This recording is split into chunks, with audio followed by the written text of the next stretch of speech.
Hi guys, and welcome back to another episode of Building a Nation, the Analysis Days. So, you know the drill.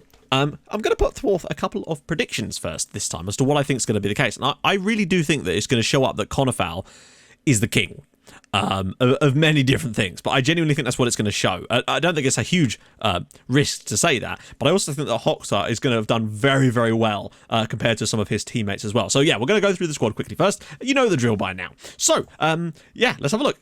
Alexander Yanovsky, he's been out on loan. He's got a goal and 2 assists while playing out on loan. He's only got 68% pass completion, which is concerning because I don't know, it depends on what role he's actually been played in for them, I suppose. But they've had a really poor season. But at least he's got a couple of goals, a bit of first team experience, some more appearances under his belt.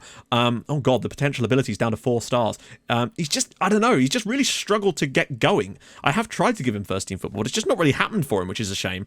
Conrad Kaslik, still an absolute legend of the club. 128 appearances for us over the course of this save so far. Still making appearances in the league. He's got 10 goals as well. What a man Conrad is, despite being like down here now.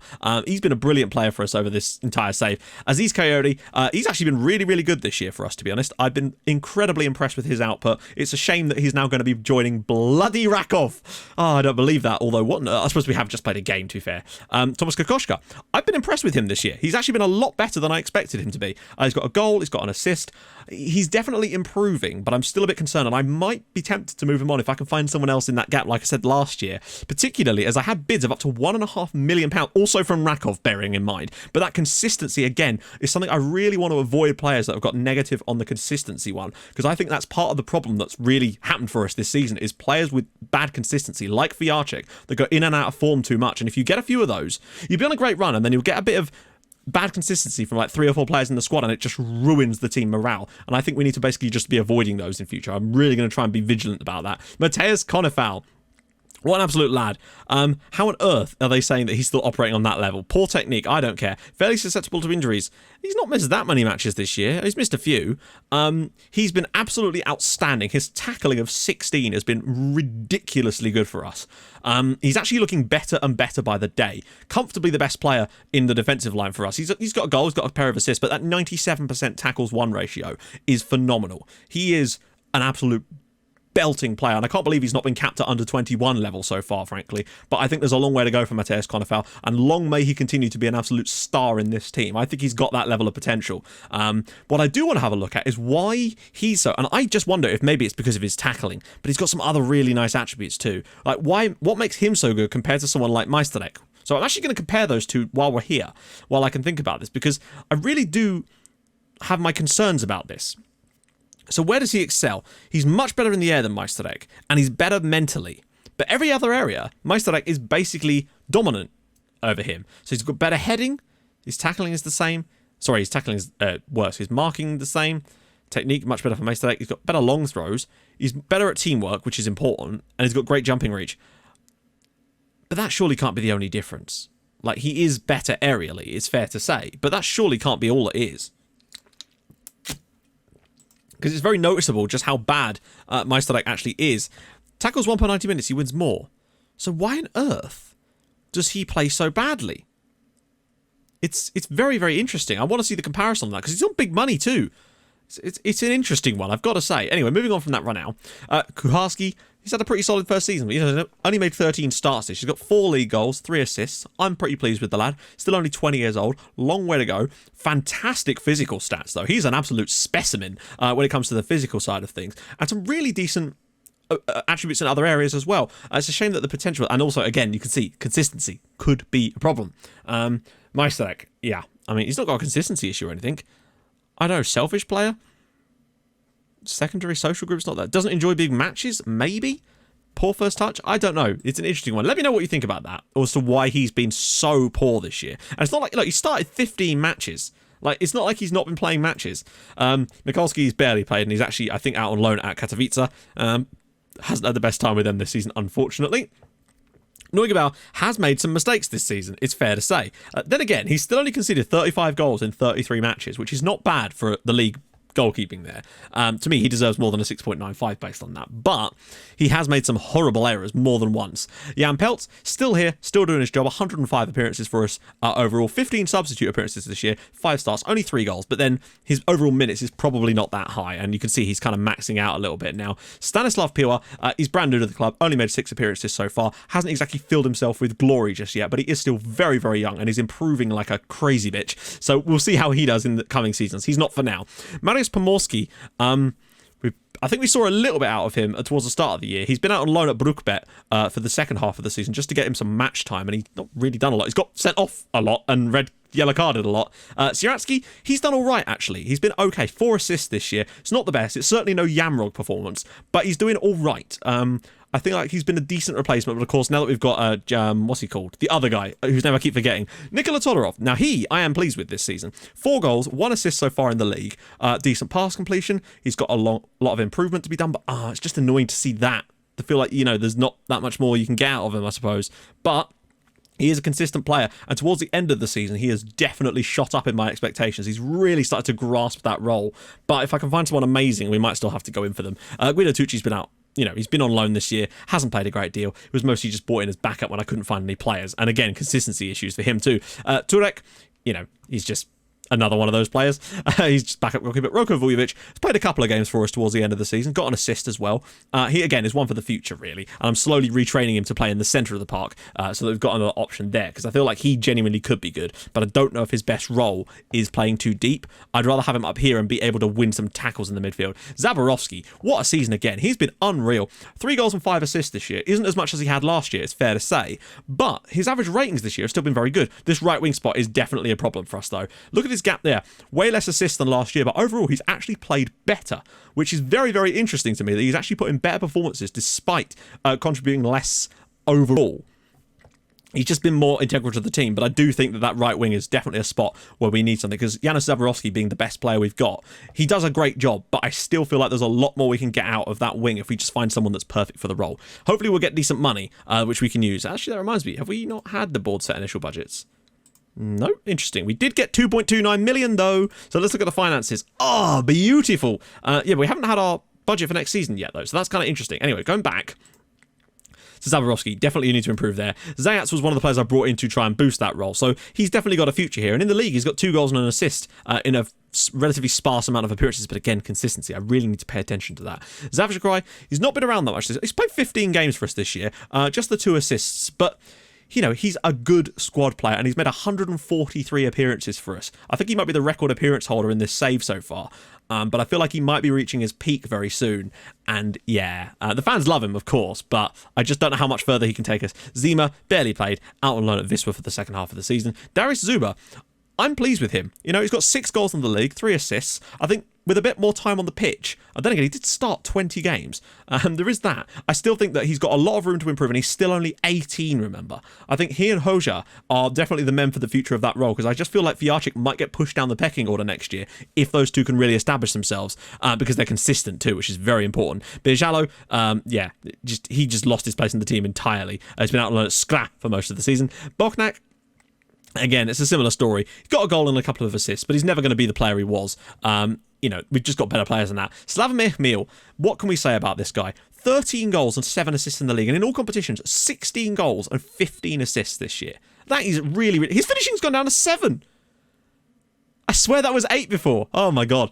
It seems like it's gone down via context, really, doesn't it? He's much more consistent. I've got to say, I'm still very pleased with him. The fact that he's still got 13 league goals for us this year, despite only having that 7 finishing, is incredible. Makes me think that if we had a player there with like 14 finishing, they'd probably be into like 20 odd this season. But he's still been outrageous. 92 appearances for us and 32 goals. Basically a goal every 3rd game.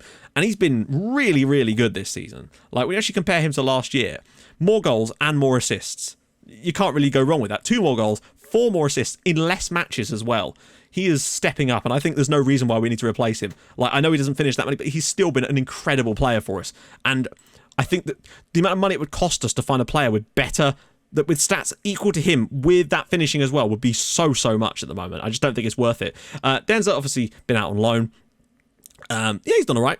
Reasonable. I kind of preferred to use Kokoschka towards the end. Again, consistency. I really need to pay attention to that. And here's my man Fijarczyk. 7 goals and 6 assists in the league. He's been very good at the assist side of things. That's what I would say. Same amount of assists as last season, actually, though. But it's look at that, the difference. He got 18 goals in the league last year. This year, only 7. That is a real drop-off from before. He's been good in Europe. 16 goals overall this season. Got 6 in the Europa League, and he got 3 in the Cup as well. But he just can't seem to hack it in the league. Maybe it's just been poor fortune, and he's just hit that bad consistency at the wrong times. He'll still be an important player for us in seasons to come, I think, but I just wonder if maybe he's not going to quite be the talisman we thought he would be. Fronchak, yeah. Played a bit towards the start of the season, but that was just while I was trying to replace Yamrog and whatnot, so not really that important. Yambitski's been out on loan most of the year, so he's not that important either. Giovagnoli has come in, 12 appearances. I think he's been decent. He's got a goal at an average of 7.25, which is vastly higher than some of the others. So I think he's definitely going to be our starting right back next year, and it's nice to have that position kind of secured. And Gorka, I love this lad so much. He puts in such wonderful performances. 4 goals and 3 assists this season. He's got a great long throw. He's just an excellent defensive midfielder, and I love him. It's going to take something to get him out of the team, but I feel like someone like Pilar, maybe in the summer, if he starts putting up the performances, he could be our starting man there. And now we're back to David Hoxha. So let's go and check out the league stats. Amazingly, possession-wise, we're down in 5th with only 55%. I suppose we've tried slightly different stuff this year, but it's interesting to see us so low, particularly as the likes of Gornik really did love a bit of possession, which I don't think they did against us, though, which is kind of interesting. So, penalties taken. Yeah, we took 6, and we did score 5. No, sorry, we took 7 and only scored 3. This is my thing. All of those 4 penalties, as far as I remember, all came when we were in those poor runs of form. It just seems to be the case. It's annoying, but what can you do? We need a good penalty taker. We just don't have one at the moment as well, which I think really does contribute. We need someone with really good stats in penalty, composure, and finishing, but we just don't have that. Not with all of them, anyway. Headers 1, not too bad. Headers 1 ratio, nice. Look at that, 68. They did get relegated, though, so perhaps not the best sign of some quality. 54 yellow cards is the most, but, we're a bit yellow cardy. Goals, second most in the league, 67. It feels like that's actually less than last year, but there you go. Cross completion ratio. Interestingly, the bottom club had the best. Ours is 15, though, and that to me is still fairly solid. I'm all right with that. Crosses completed.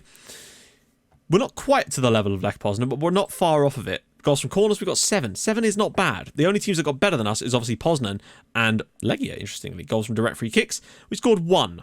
That was Fijarczyk, so yeah, he's not been quite as prolific from those as he was last year. Goals from indirect free kicks. We scored 7 this year. That's more like it. He's good at delivering the ball, but he's not so good at scoring them anymore, it would seem. Pass completion, again, 5th. It's not the best, really. It could be better. Passes completed, again, 5th. We need to step that one up a little bit. Chances created overall, though, 86 chances. This is what I mean, right? We need to be taking more chances. 86 chances created this league. We should have won the league based on those stats alone. We're just not scoring them. Before, we were getting a lot of goals off of not that many chances. Now we're getting less goals than we should be, quite frankly. And maybe that is because Hmiel can't finish. Maybe we should. I don't know. Maybe I should look for someone who can finish in that role and alternate them around a little bit. Shots on target, 45. It's okay. Look at that. Nearly the same number of shots on target as Lech Poznan as well. We've just not been able to score them. That's really important. Our conversion rate, how's that? That could be quite poor. 10% still not too bad when you look at the other teams that are up there. But again, we've probably had the opportunity to have it even better. Dribbles per game, mostly because of Hmiel, up to 7, which is all right. Goals conceded. 18 goals conceded is crazy. We had the joint 3rd. So still definite improvements to be made. Conceded from corners, only 2, not too bad. Direct free kicks, conceded only 1, not too bad. Here's where we normally struggle. Only 1! Nice! Although, I feel like we've conceded more than that because of the second phase of them. But that's fine. That's definitely better. I think that was the one against Lech. The horrific one that... Then again, that was technically a direct free kick, wasn't it? I don't know. Clean sheets, 23. Bloody hell. 16 for us. Fouls made. Oh, not too bad. Tackles 1, down towards the bottom. Tackles 1 ratio, though, right at the top. Much more like it. We have conceded 4 penalties this year, which is a bit poor. We could do with not doing that.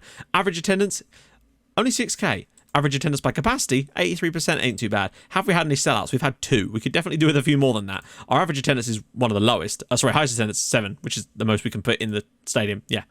And the lowest was only 4, not too bad. Net transfer spend, we spent £438,000 overall, because obviously, Yamrog. Whereas Rakov spent 3 million and Lechia spent £4.5 million. They're going to spend even more next summer, I can tell. Pogon actually made money. Salaries per annum, we still have the lowest salaries in the entire league, is fair. That's crazy that we're doing what we're doing with the lowest salary in the entire division. There's still a long way that we can go to improve and sign big players because we're paying so little money at the moment. And that's really, really nice, the fact that we've got that in the back pocket. Anyway, let's take a quick gander at the player stats. These ones are kind of irrelevant. Yellow cards, interesting if we've got anyone. Oh, Camille's got 6. He's a naughty, naughty man. Red cards, we've got 1 red card, I think. Hoja, yeah. Man of the Match awards, he was actually the most with 3. Now, this is the thing. This is where we really have lacked off this season. Vyarchik was normally, like, he won this award last year with 7, I think. But the most we've got, Hoya, Todorov, and Vyarchik with 3 apiece. Distance cover per 90 minutes is kind of more important. Anyone up there?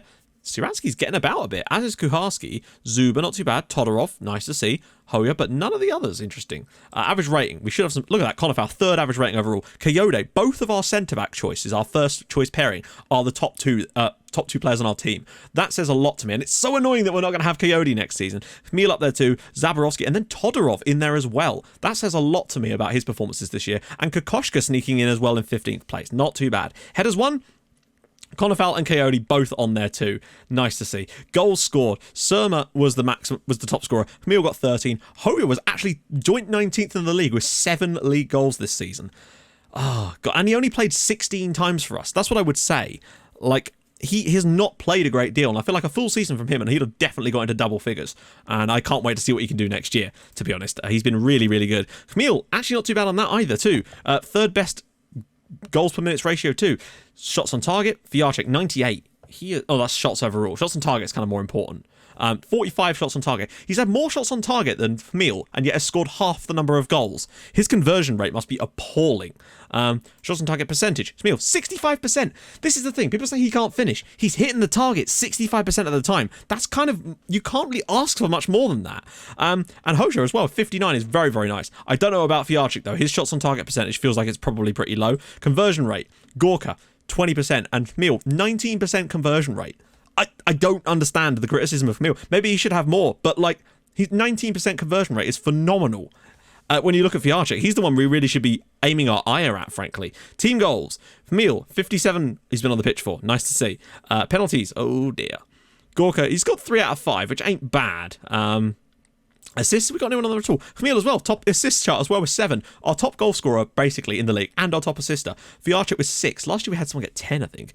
Key passes, Vyarchik with 54. We've got the top 4 key passers in the league. That's really saying something. And, of course, the joint 6th, too. Chances created. Zaborowski created 18 chances this year. That is why he has been so far up there. Look at that. It's nearly double what the next best player from another team got. He is such a good creative player. And I think the issue has just been that Emil has not put as many of them as... He probably still should have more goals, which is a testament to how good he's been this year, that he actually should even have more. Pass completion this year, interesting. Interesting, very interesting actually. Cross completion. Vyarchik with 25 and Gorka with 25, but again, they're not wingers or anything like that. Dribbles per game, Emil, nice. Zaborowski, good. Hoksha, again, nice. Defending. Wow, he's only been on the pitch. He's made 17 appearances and only conceded 8 goals. But even more impressive, actually, is Federico Danaman, a young Argentinian regen they brought in last summer. Oh, my days. Look at this guy. Wow. He is going to make them a lot of money. He's only been on the pitch for 9 goals, and he's started 26 games. Crazy stuff.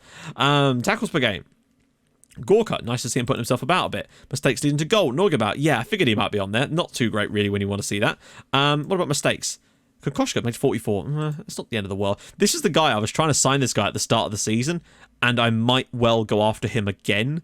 Okay, we'll scout him again, because he looks like he might be quite decent, and Rakov were interested in selling, but the deal just fell through in the end. But that key tackles is very, very interesting to see. Definitely worth noting anyway. Key headers. Nobody really stands out for us there. Interceptions made. Kokoschka's made a fair few of those too, as has Conifal. Nice. Headers 1. Come on, nobody on there at all. God damn it. Shots blocked. That's unlikely we're going to have anyone on there either, and those ones don't really matter. Surely, is there not a tackle percentage on this one? There actually isn't, which is interesting. Okay, now on to the big bit, the most important part, where we go through and actually examine some things. So, here we are. Centre-back analysis. Let's try and figure out why we are the way we are, and why my select's been so bad compared to the others. That has to be real. I'm already seeing it. I'm already fucking seeing it. Okay, so pass completion. My select has the best. Conrad Catholic in there too, but it's not too bad for the others. Conifal at 77 and Coyote at 79. It ain't too bad. My select slightly better with the ball at his feet. Fair enough. We'll accept that. That's fine. He does play a lot more passes per 90 minutes too. Like, it's undeniable that he's made a lot more passes. Again, way more than Coyote. But team goals per 90 minutes, 2.15 with him in the team, and yeah, over 2 goals per game we score with Coyote and Konofal in the team, but it's vastly less with Meisterrecht in the team. I mean, that is a huge difference. And they've both played a lot of minutes. Like, that is a massive difference. Konrad Kaslik is somewhere in between as being like the 3rd best. But Meisterrecht, I don't know what it is. I really don't know. Key passes per 90 minutes. Coyote and Konofal right out there in front again. Kaslik sort of middle of the road. And Meisterrecht, despite completing a lot of passes, doesn't like a key pass very much, does he? Team conceded per 90 minutes. This one... And again, Kaslik down at the bottom there, Coyote and Konofal down there. But again, Meisterrecht, that's 50% more. Like, we score way less goals with him in the team, and we concede way more goals. What I would say, though, is that Kaslik, at 0.65 goals per game when he's in the team over 15 matches, is actually outrageous. Shows the defensive side of things with Kaslik in the team is actually very, very good, and that's pleasing to me.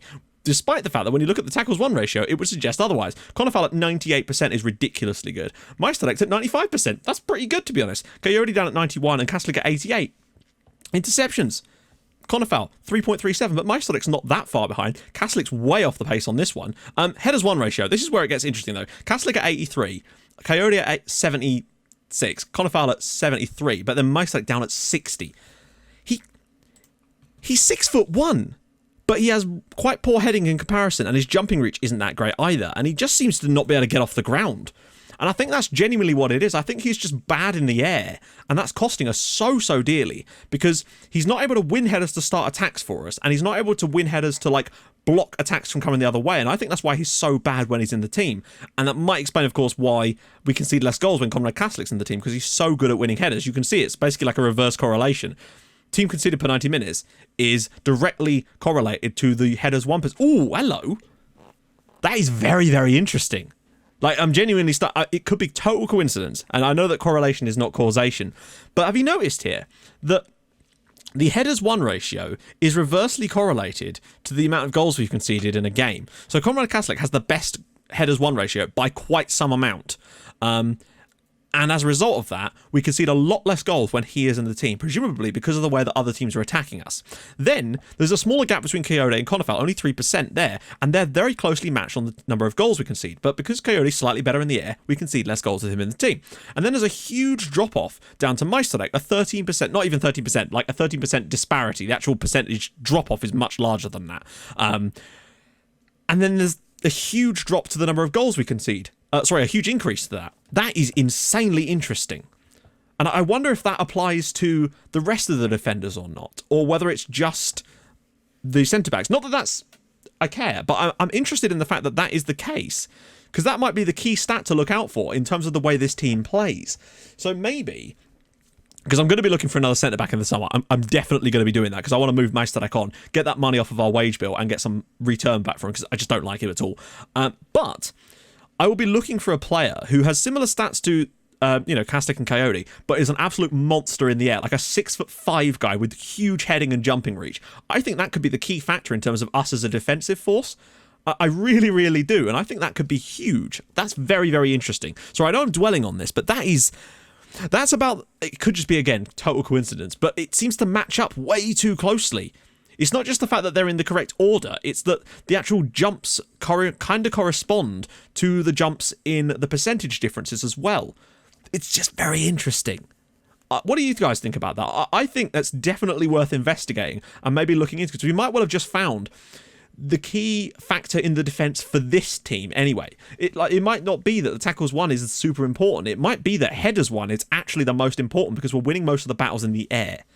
Very, very interesting indeed. Anyway, let's move on to the fullbacks. I definitely want another centre-back.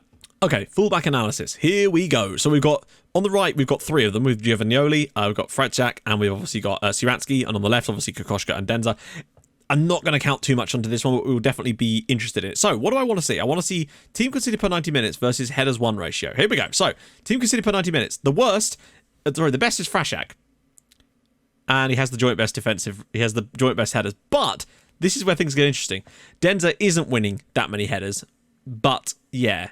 What I would say, though, is that Siratsky doesn't win many headers either, and he has... Then again, there's a much more closely dispersed, and that's actually a really good record. But is it that many games? That's a really, really good record. He's played in a lot of games where we've kept clean sheets. It's definitely worth noting, actually. I'm not sure it really applies to the fullbacks, but it's definitely worth noting that he has the joint best headers won ratio and also the best team conceded ratio there. And it does, other than this here, that's the sort of the outlier is Denza, really. The rest of them would still be in sort of order if it wasn't for this one sticking out here. Maybe I'm trying to find stuff where there isn't, but it's definitely interesting. Assists per 90 minutes. Siransky, nice, the best. Fracek actually up there too. That's surprising, actually. He's got an assist in that period, whereas Giovagnoli actually hasn't in 13 starts. So it's definitely worth noting. Pass completion, Kokoschka is just a pass master. Denza, not too bad either. On the right, though, Fracek, it's not too despair. There's a fair amount of difference, but what I would also say is look at these players. The potentials we've got in these players in this squad is great. But that being said, I still think the left side could maybe do with a little boost.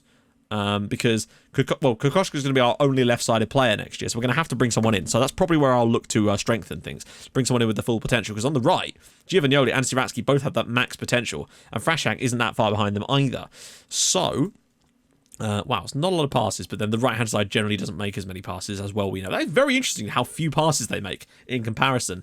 It must just be the way our shape sets up. Key passes, though, huge time. Siransky, that is not a massive difference, but it's a noticeable difference. And what I would say is that Fracek definitely much lower than that, and Kokoschka's struggling again there.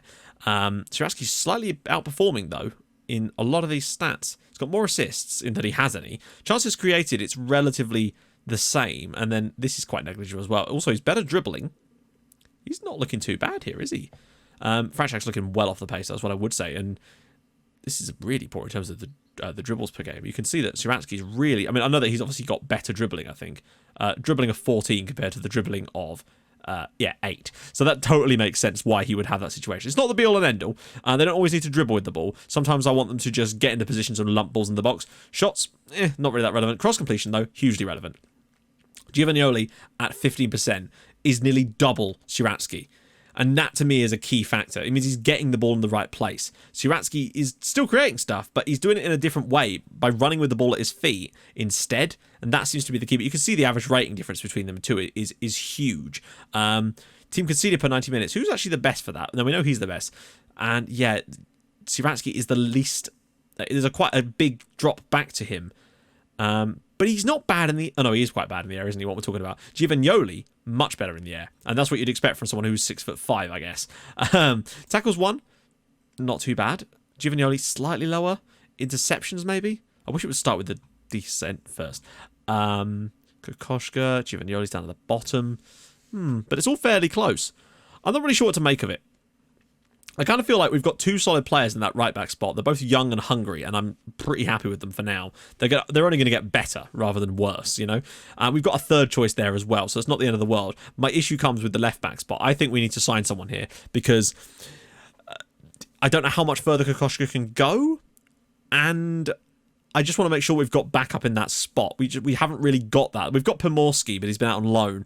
I want to try and find someone that's a bit higher quality in that position. So that's a good little nugget to look out for. So definitely a centre-back and probably a left-back as well. Now, feel free to read into this what you will, because we've had 4 players that have all played in that role this season. The problem is that there's not been a huge number of minutes for any of them other than Gorka. So we're going to have to try to be a little bit more sensible about this when actually comparing these, because obviously, there's going to be certain areas where they're just not going to dominate. So passes, Vujovic, massively. It's interesting, though, how good Turci's been as a passer of the ball compared to Gorka. Like, that is a huge step up. It's fair to say that they're all better passers of the ball than Gorka. And that is quite important in this role. We do want a good passer of the ball. So the fact that they're doing that is very nice to see. When you also look as well, Vujovic has completed more passes way more efficiently too. Key passes as well. Vujovic knows a key pass. Like, he really, really knows a key pass. Now, again, not a lot of minutes, but that is a decent number of key passes he's got, and he might have been from playing further up the pitch. I don't know. It's interesting, though. Turci, again, decent, but still only slightly worse. Tackles 1 ratio. Gorka down at the bottom, but again, is how many get... Then again, Turci, 97% over 700 minutes is actually not bad. That's pretty damn good. He's played a pretty solid season for us so far. I'm actually struggling to see where he's gone wrong, in all honesty. Interceptions as well. Look at that, 3.15. That is a ghastly amount of interceptions. These guys probably haven't had enough game time to make those interceptions yet, but that is a huge number. Headers 1. You can see that Turci's only slightly behind, whereas these two much shorter, particularly Pilar. He is only 5'9". He is more of an N'Golo Kante type of player than a sort of towering one, and maybe that wasn't the best idea to bring him in, but I still feel like there's good money to be made on that deal. We'll have to see, though. Aerial chat, and again, it's the same kind of story. This is what most interests me. So Vujovic and Turci, Pilar's the worst. Gorka actually might not be as good as I thought he was, although he does certainly cover a lot of ground. Turchi looks like he's gone underrated as being seriously good this season, and I've really misused him, if anything. Not that it matters, though, because he's a lone player. Although maybe we could have got some better results if I'd put him in the team, actually, over Gorka, because it genuinely seems like he's been the better of the two players this season. Interesting. Very interesting, that. We're pretty much set for this position, though. Gorka's still going to be here next year. We've got Pilar and we've got Vujovic there too, but I'm retraining him to the centre. I might try and find another more Gorka-like player to come in. Another youngster, but he's got the height and the sort of more strength-based, just a powering monster to sit there. And maybe look for that type of player instead, to bring in a youngster with those types of abilities. More of a physical player, whereas Pilar is more... he's still got the physicality, but he's a little bit more technical, I'd have to say. He's got a good personality as well, which is very nice. So, yeah, that I'm pretty happy with. But, yeah, again, youngster. So when it comes to centre mids, this is perfect because they've basically played an equal number of minutes, and that's going to say a lot to me about their sort of potential in this role. I'm not going to include Janowski because I feel like he's played too much time out on Crowbury, and it's not really going to be fair to include him. So, I mean, look at that. Todorov, 4 goals. I mean, he's just way more. He's way better in front of goal this season, and they've both started 20 appearances for us. He's made more appearances off the bench, of course, but 20 starts each, and he's got 4 goals. Compared to 1. Like, that's a lot. He has, however, got less assists, so there's definitely that factor, and his pass completion is a tiny bit worse, but chance creation is vastly more. That's a huge difference. Really? He's only created 5 chances this year. Huh. But that is still a massive improvement over Zavshikrai.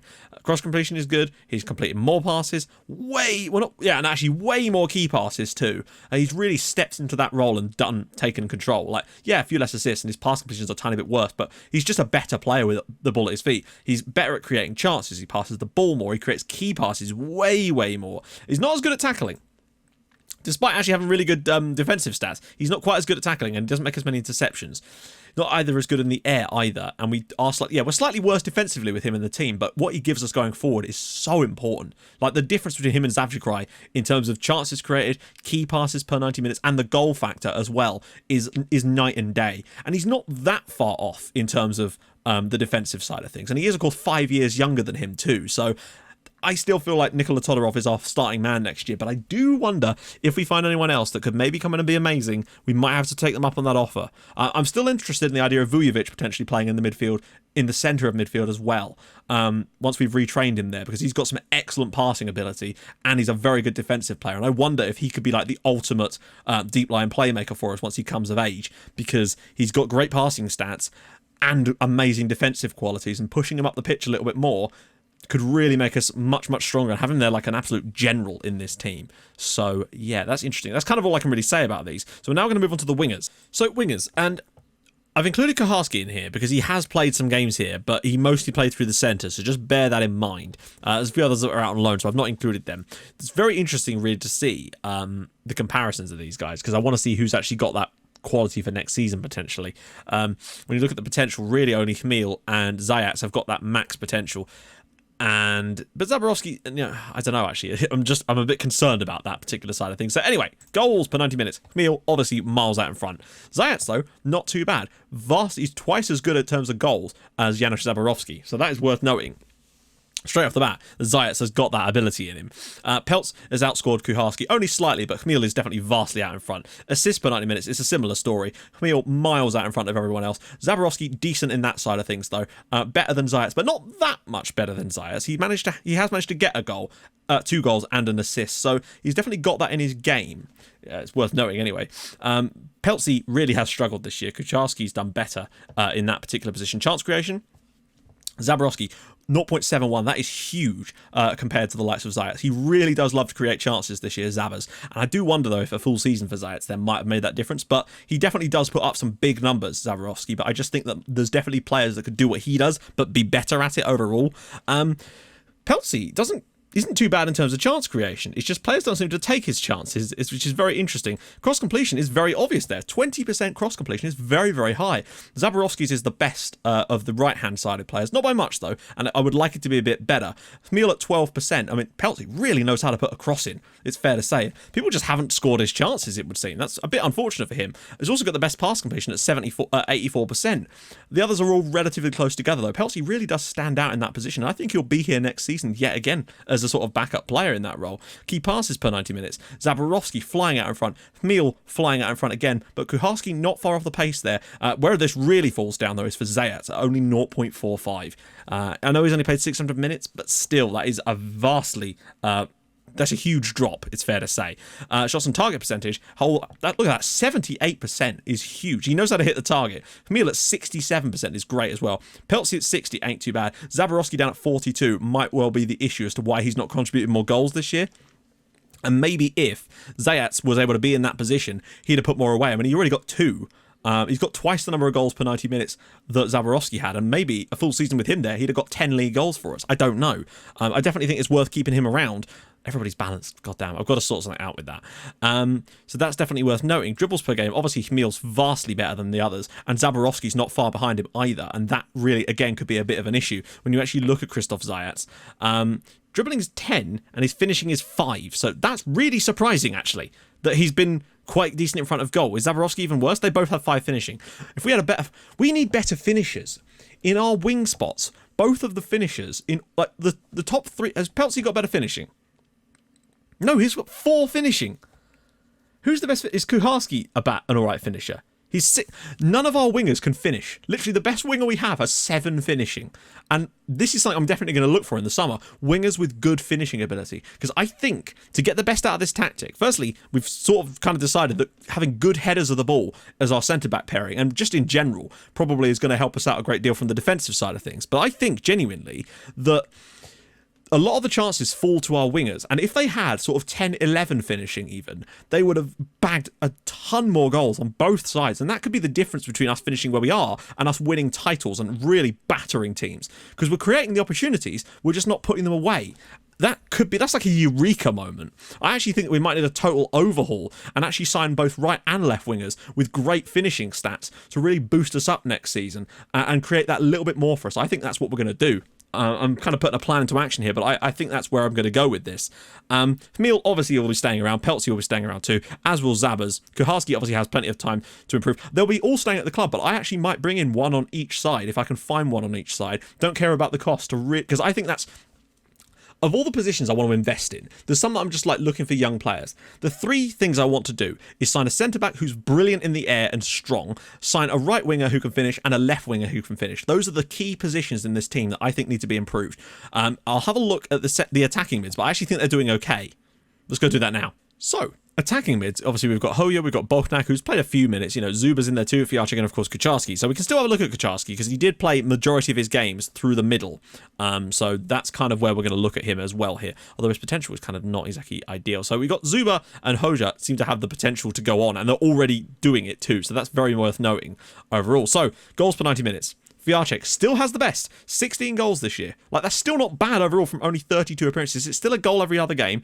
Zuba's in there too. Hoya, despite the fact that I felt like he was, I think it's just because he didn't play a lot in the league. He played a lot of cup games and in Europe, and he's still not too bad. Like, he and Zuba definitely right there. Kucharski slightly off the pace, but again, Fiarczyk's still the best one we've got in these positions. It's completely evident. Bochnak with the best assist record, but again, Fiarczyk's second best on that one as well. He's still been the best of the bunch despite all of his foibles this year. I know this takes into account all the games we've played, but it's still very interesting that he's been as good as that. That really is quite cool. Chances created per 90 minutes, though. That's where Zuba really does start to come into his own. And I think a full season with him, he might get a lot more assists. Hoya starting a bit low on that one too. Very, very interesting. Pass completion, however, Hoja is right out in front with 80%. Fiarczyk down at 72. He's really struggling to string passes together at the moment, it would seem. The others all massively outstripping him there, but it doesn't seem to matter. You can sort of understand why Zuba's done so well, I guess. I mean, I don't know. Key passes per 90 minutes. So look at that. Fiarczyk has the lowest pass completion on the team, but boy, can he create a key opportunity for us. And Zuba's in there as well. Hoya, again, not as good as I thought he was going to be, honestly. He's not actually bearing up on these stats as much as I thought he would. He's been fine, but he's certainly not been, like, groundbreaking. And maybe another season for us will definitely do that for him. But it's certainly worth noting that he's not been anywhere near as good as I thought he was based on his league record. He's been very good in the league. That is definitely has to be noted. But overall, he's sort of falling short on Armstead on wingers, you absolute nincompoop. Right. I knew there was something a bit weird about that. Most of these are the same, though. In fact, almost every single one of these. There's a few little added things like headers 1, which is quite important to see how good Kucharski's been in the air. Zuba as well. And again, Markinak's struggling on that one. Fiarchik is a little bit lax. That's the thing, actually. I think for that aerial stuff, it's nice to have someone like Zuba that can win those headers, and Kucharski, who's God in the air. Look at that. Shots on target. Hoya, again, 52%. That's definitely helped him get those extra goals. That extra being just hitting the target more has definitely helped. Whereas Fiarchik down on 46. It's not as bad as I thought it was. Again. So I think the conclusion I'm kind of coming to here is that Hoya has not been as good as I thought he was, but still decent. And Fiarchik's definitely not been as bad as I thought he was. And he's actually performed pretty solidly, just has got a bit unlucky in some matches, I think, perhaps. Zuba looks like a real prospect for us as well. Dribbles per game, again, Hoya's definitely good with the dribble. He's good with the ball at his feet. It could definitely be better, but he's still got a good future. I think attacking midfielders, we're fine. We've got Hoya, we've got Zuba, we've got Fiarchik. They're 3 excellent players with room to improve in the future. And we've got Kucharski in there as well. I really don't think that's an area we need to be strengthening. I think it's the 2 wingers and the centre-back. Those are the key positions that we need to go after. And here is probably going to end this particular episode of the Analysis Days. I'm just trying to find something to use as our word of the day. I've just found some Slazenger sweatbands on the table that I got because I always get fucking sweat in my eye when I'm running. So that's the word of the day. The word of the day is Slazenger. Drop that in the comments if you've got this far into the video. This feels like it's a slightly shorter one than usual, but I've been trying to condense them a little bit so we get the main stuff. And I think we've actually come up with some very interesting conclusions today. Or certainly I have. I hope you have as well. Let me know, of course. I think we might have had some little bits of eureka moments. I'll be very interested if we can translate this. What I want those wingers to have reasonable stats in all the same areas as our other wingers, but that extra bit of finishing. Like, I want them to have at least 11, 12 finishing. If they've got that, there could be some serious goals being scored next year. Good composure too. And I want to see if we can find a penalty taker while we're at it. But that's really a second choice thing. And a big centre-back that can win loads of stuff in the air for us is very, very important. If I can find a 6 foot a million centre-back, I will do. Anyway, if you've enjoyed it, of course, drop a like on the video and drop Slazenger in the comments. And if you're new to the channel and this is the first video of mine you've seen, hit that subscribe button too for more videos like this every season, I suppose. And I will join you guys in the next video tomorrow to see if I can actually enact any of these transfer targets. I'll see you guys soon. Thank you so much for watching. Bye-bye.